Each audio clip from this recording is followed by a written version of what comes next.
అనేది first time ఇప్పుడు ఒక పని చేస్తే అక్కడ ఇంకొక 50 ఏళ్ళు మళ్ళీ వెనక్కి తిరిగి చూడకూడదు ఈ గ్రామాలు అన్న ఉద్దేశంతో ఎక్కడ ఇంతవరకు దేశంలో ఎక్సెప్ట్ కేరళలో ఒక చోట చేశారు. ఆ తర్వాత ఎక్కడ చేయనంత పకడ్బందీగా ఒకటి ప్లాన్ చేసి ఇంక ఈ నెలలో ఎట్లయినా సరే దాన్ని శాంక్షన్ తెచ్చుకోవడానికి ముఖ్యమంత్రి గారి వైపు నుంచి స్పెసిఫిక్గా ఒక లెటర్ రాసి ప్రధానమంత్రి గారికి, తర్వాత డిప్యూటీ సీఎం గారు ప్రతిసారి ఢిల్లీకి వెళ్ళినప్పుడు హోంమంత్రి గారితో ఇలాగా ప్రతిసారి ఈ ఇష్యూ అది కాదు కదా, ఇది ఎందుకు మాట్లాడుతున్నారు మేము అనొచ్చు. నేను చెప్తాను ఒక 2 నిమిషాలు ఓపిక.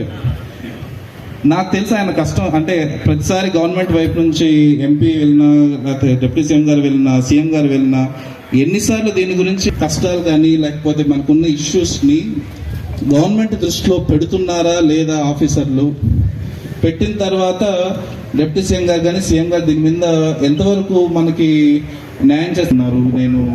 కొందరితో నేను పర్సనల్గా మాట్లాడు, నా వైపు జిల్లా మేజిస్ట్రేట్గా నేను ఈ ఊరు వాడిని కాదు. నాకు వచ్చారు, మాట్లాడారు, మీరు వస్తున్నారని తెలిసింది. సరే నేను మాట్లాడలేకపోయాం. ఈరోజు సార్తో మాట్లాడదాం. అధికారులకి మా రకాలంగా అనుకూలంగా లేకపోతే మనం కరెక్ట్ కాదు. మన కలెక్టర్ గారు వచ్చిన తర్వాత మన ఎమ్మెల్యే దూరంగా వస్తున్నాడైనా ఆయనకి మనం అందరూ గౌరవించి అందరూ కూడా సైలెంట్గా ఆగి ఆయన చెప్పింది మనం విని అసలు ఆయన మంచి చెప్తున్నాడా చెడు చెప్తున్నాడా మనకు ఉపయోగందా లేదా అన్న ఆలోచనతో అనేసి ఎవరు మాట్లాడకూడదనేసి మీరు మాట్లాడే వరకు ఏ మనిషి కూడా మాట్లాడొచ్చారు. ఎందుకంటే మీ మీద గౌరవం ఇచ్చి అందరూ కూడా సైలెంట్గానే ఉన్నారు.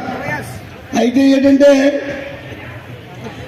మా ప్రజల ఆవేదన ఏంటంటే మీరు 1 రోజా 2 రోజుల పవన్ కళ్యాణ్ సార్ని మాలో తీసుకొచ్చి మాట ఇవ్వాలనేసి కోరుకుంటున్నా సార్. ఆ పని మీరు చేద్దారనేసి మీకు సందర్భం.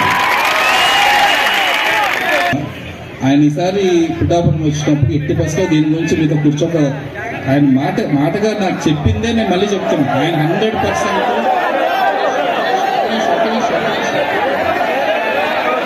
ఆయనకి ఈరోజు ఒక నిమిషం, ఈరోజు ఆయన దగ్గర నుంచి స్పెసిఫిక్గా ఏం మాట్లాడాలి ఆయన డైరెక్షన్స్ మీద వచ్చాను నేను ఇలా. అండ్ రెండోది ఆయనకి జ్వరం వల్ల ఈరోజు ఆయన మాట్లాడలేని పరిస్థితిలో ఉన్నారు. నాకు తెలిసి అక్కడ పరిస్థితి ఏంటి. నేను అందుకని పదే మిమ్మల్ని కోరుకుంటున్నది కూడా ఏంటంటే కొంచెం సమయం ఇస్తే అసెంబ్లీ అయిపోతున్నాయి సార్, ఎనీవే ఇక్కడికి వస్తున్నారు.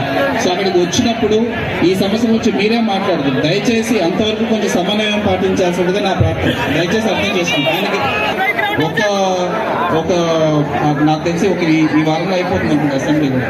సో సార్ వస్తున్నప్పుడు నేను మీకు మళ్ళీ కబుర్లు పంపిస్తాను.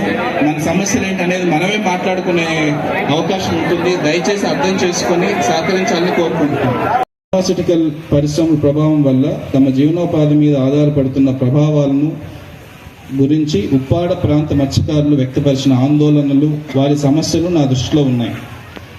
ప్రస్తుత పరిస్థితుల మూలంగా మత్స్యకార కుటుంబాలు ఎదుర్కొంటున్న కష్టాలు ఏ విధంగా ఉన్నాయో అర్థం చేసుకోగలను. ప్రస్తుతం నేను శాసనసభ సమావేశాల కారణంగా వ్యక్తిగతంగా వచ్చి మత్స్యకారులతో నేరుగా చర్చించలేకపోతున్నాను. అయితే వారి సమస్యల పరిష్కారం కోసం సోమవారం నుంచి అంటే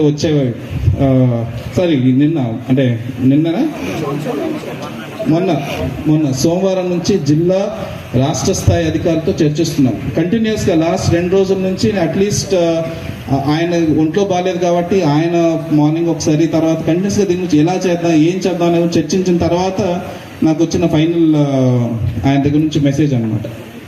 రాష్ట్ర స్థాయి అధికారులతో చర్చిస్తున్నాను. మీరు ప్రస్తావిస్తున్న ప్రతి సమస్యని పరిగణలోకి తీసుకొని పరిష్కార మార్గాలు అన్వేషించాలని ఆదేశించాను.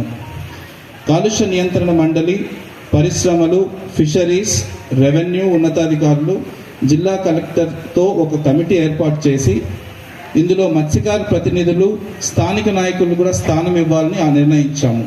ఒక కమిటీ ఒకటి ఏర్పాటు చేసుకొని ఎలా అంటే దీనికి సంబంధించి ఇప్పుడు ఫ్యాక్టరీలు మనకు ఒకవైపు ఉద్యోగాలు కావాలి, మనకు పొల్యూషన్ ఉండకూడదు, అట్ ద సేమ్ టైం మన జీవనోపాధి కోల్పోకుండా కొంత నష్టపరిహారం అడుగుతున్నాం. సో దీని గురించి ఇది మన దగ్గర కాదు, ఇంకా చాలా చోట్ల ఉంది, ఉప్పాడు ఉంది, నక్కపల్లి, ఇలా చాలా చోట్ల ఉంది. కాబట్టి దీనికి సమన్వయం చేసుకుంటూ ఎలా చేయాలనే దాని గురించి ఆయన స్వయంగా ఆయన ఒక కమిటీని పెట్టుకొని ఆయనకి ఆ కమిటీ ఒకసారి మీతో కూడా పర్సనల్గా ఒకసారి మాట్లాడి దాన్ని సంబంధించి ఒక్కొక్క విషయం గురించి అర్థం చేసుకొని సమాలోచన చేసి ఆయనకి బ్రీఫ్ చేయడం కోసం ఒక కమిటీ ఏర్పాటు చేస్తున్నారు.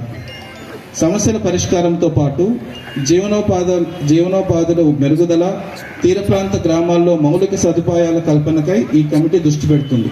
ఈ కమిటీ యొక్క ఏకైక పని ఇది ఒకటే, ఈ సమస్య తీర్చడం. ఈ సమస్యకి మార్గాలు ఏంటనేది మీ అందరితో కలిసి మాట్లాడడం.